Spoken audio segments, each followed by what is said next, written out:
Francisco, a falar-vos de Aveiro. Que semana! Portanto, para quem não tenha estado atento, na Síria basicamente resolveu-se a questão do regime da família Al-Assad. Uma forte ofensiva dos rebeldes basicamente derrubou o governo em pouco mais de uma semana. Foi possivelmente um dos eventos militares mais dramáticos dos últimos 50 anos, pelo menos, no sentido em que a guerra da Síria já regressava há 13 anos, a guerra civil, e basicamente a campanha contra o regime acabou neste espaço de tempo que nós vimos.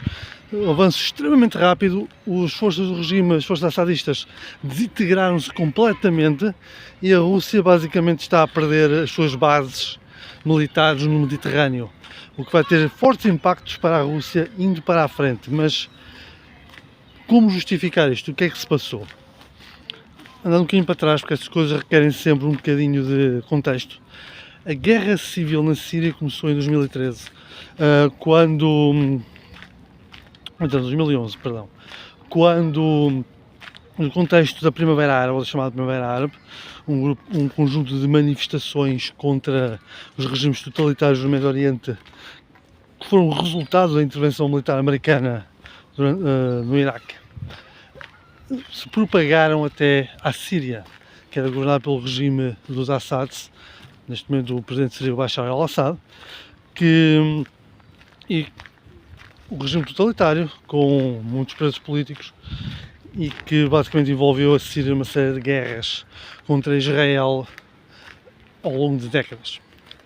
As manifestações foram brutalmente suprimidas, levando então ao início de uma guerra civil que se arrastou até agora. Nesses primeiros tempos, o bastião dos rebeldes era a cidade de Alepo, no norte, mas a verdade é que os rebeldes sírios, como acontece muitas vezes nestas situações, sobretudo no Médio Oriente, era um grupo heterogéneo de várias matrizes étnicas, religiosas e até políticas. O que quer dizer que rapidamente o conflito descambou num combate todos contra todos, com diferentes fações a serem apoiadas por diferentes potências estrangeiras.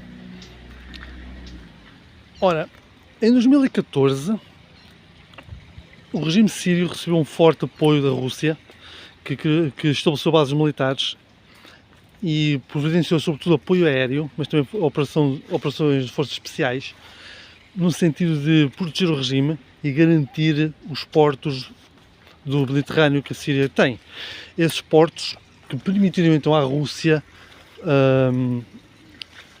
manter o tráfico ou o mercado de petróleo, ouro, diamantes que vão e vêm de África.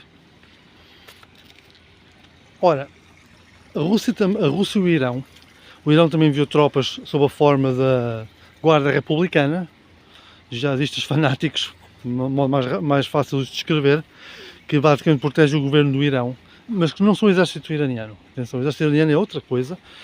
A Guarda Republicana é uma milícia jihadista.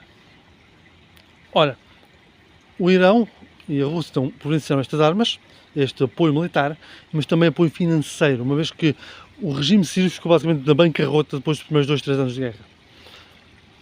E durante esse período até agora, basicamente têm sido os russos e os iranianos, com a ajuda também do Hezbollah, mas basicamente uma proxy iraniana no Líbano, que têm ajudado a combater os rebeldes e a manter o regime no poder. Entretanto, também houve todo o drama à volta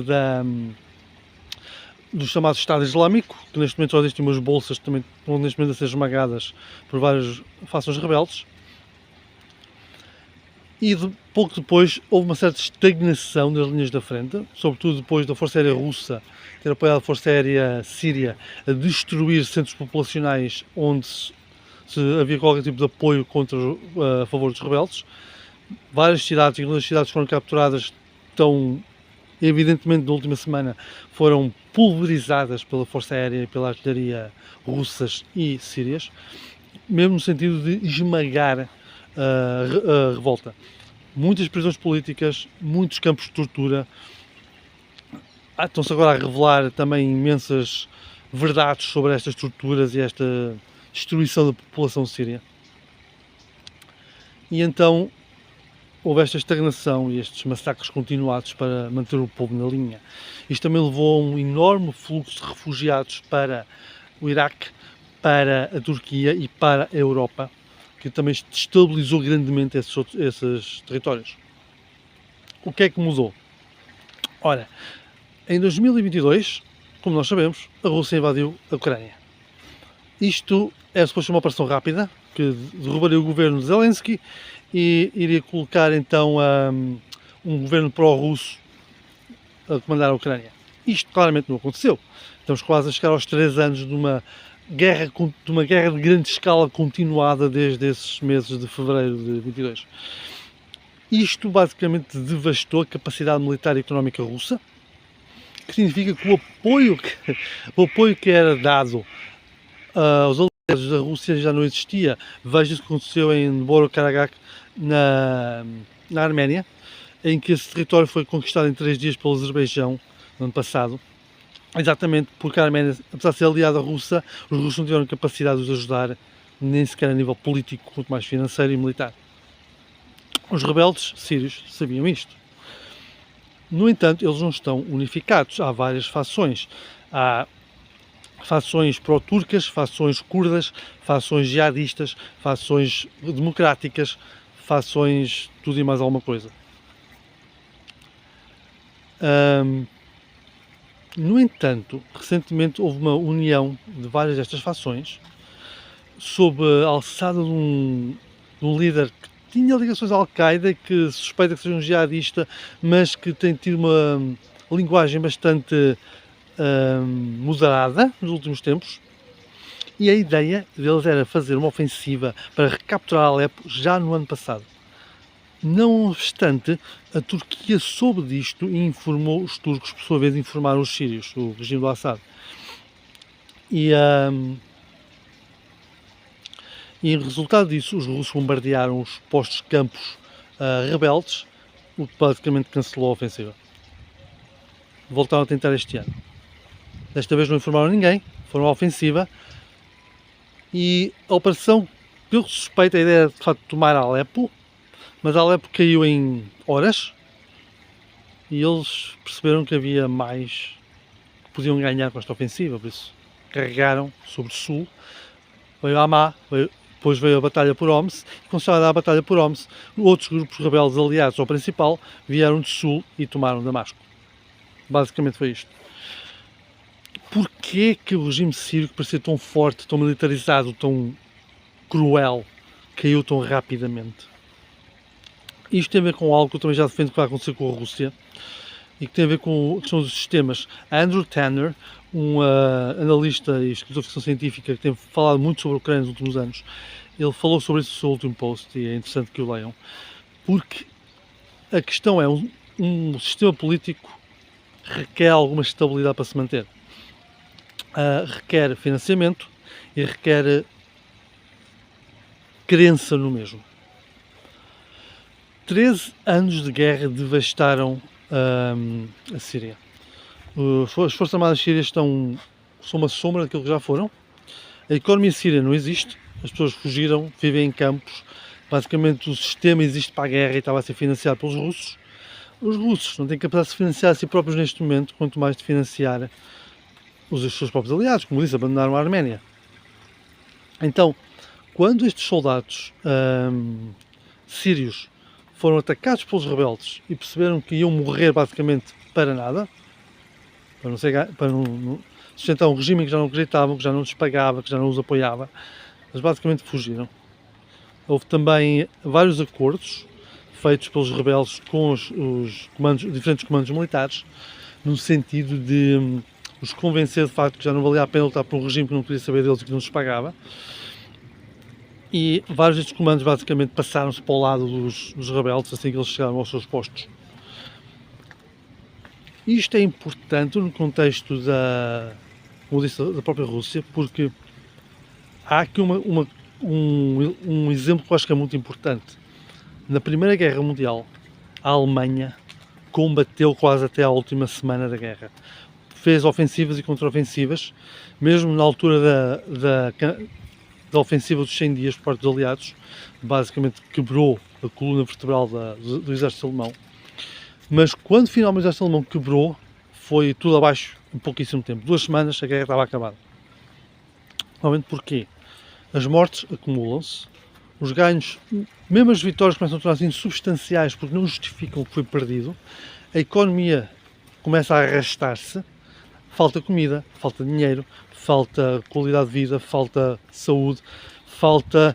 E todos estes elementos básicos que não são comatados pelo sistema por causa da degradação do mesmo, pelo constante estado de guerra, faz com que as pessoas tenham percam crença no sistema.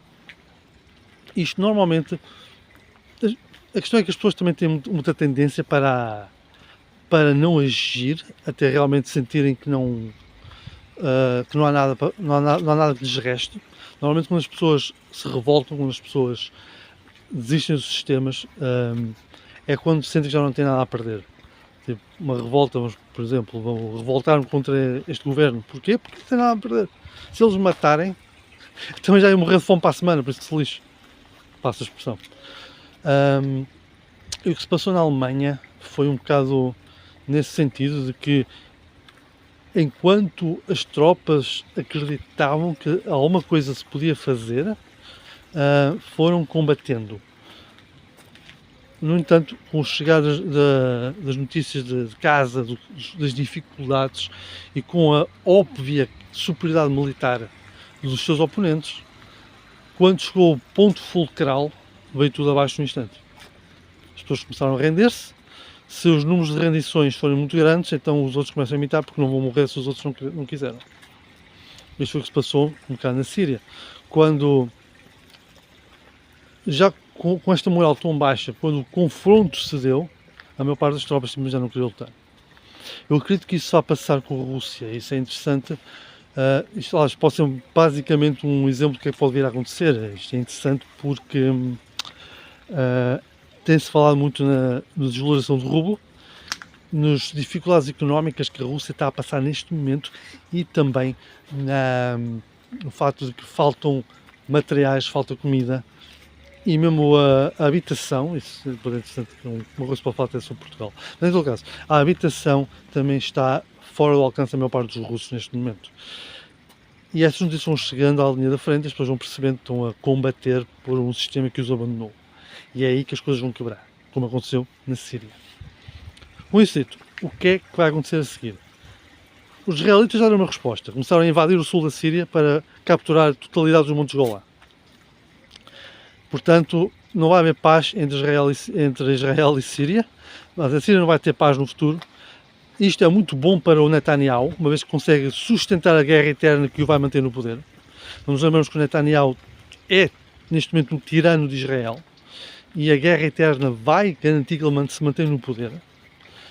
O Hamas continua a existir e está perfeitamente capaz de combater, e as mortes têm-se acumulado do lado israelita também, e os palestinianos ainda a ser massacrados, pobres coitados. Isto ajuda muito. O Netanyahu pode justificar a continuação da guerra. O Bashar al-Assad fugiu, pensava-se que tinha morrido, mas afinal ele fugiu para Moscovo e já não vai sair lá, eu suponho, assim como outros aliados do Putin, que fugiram dos seus países, como os políticos ucranianos que apoiavam a Rússia em 2014. Os assadistas, os alauítas, que são da etnia de Assad, também desistiram, renderam-se aos rebeldes, e alguns estão bastante satisfeitos com a mudança de cenário político. Não obstante, como eu disse, há vários grupos rebeldes. O Estado Islâmico vai ser atacado por todos os lados, aliás foi bombardeado brutalmente pelos americanos na noite passada.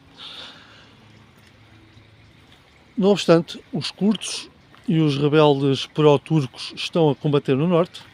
Também já houve ataques, digamos, das fações ao CMO, ao Comando Central Rebelde que conquistou Damasco. Também já foram atacados por estes outros grupos, e há grupos jihadistas também no leste que têm andado a praticar pequenos combates contra as outras fações. Portanto, é duvidoso que venha a haver paz ou que a guerra civil tenha acabado. Simplesmente que o regime do Assad começou esta confusão toda, mas agora os rebeldes têm que se entender a si próprios, entender entre si, para realmente estabelecer um futuro mais promissor. Seria passar para partidos políticos, passar de grupos rebeldes, de grupos armados para partidos políticos, estabelecer um parlamento e, a partir daí, tentar democratizar a nação, se realmente é esse o objetivo. Isso não parece que vai acontecer tão cedo, como eu já disse, eles continuam a combater entre si, e parte da razão pela qual o regime se manteve no poder tanto tempo foi por causa desta incapacidade de colaboração entre os rebeldes. Portanto, assumo que o futuro vai ser ainda um bocado complicado para os sírios, no entanto, muitos já começaram a voltar. Pode ser que haja pressão política e social para tentar estabelecer um entendimento no futuro a médio prazo. Não a curto não duvido que vá haver. Mas a médio prazo talvez haja um entendimento, mas vai depender muito da boa fé dos intervenientes. Por isso, vamos ver o que é que vai acontecer na Síria. Foi uma semana extraordinária, um regime que se manteve no poder tanto tempo, 60 anos, mais 13 anos de guerra civil, derrubado numa semana. E agora é ver o que é que os novos senhores da Síria planeiam para o futuro do seu país. Vemos mais tarde.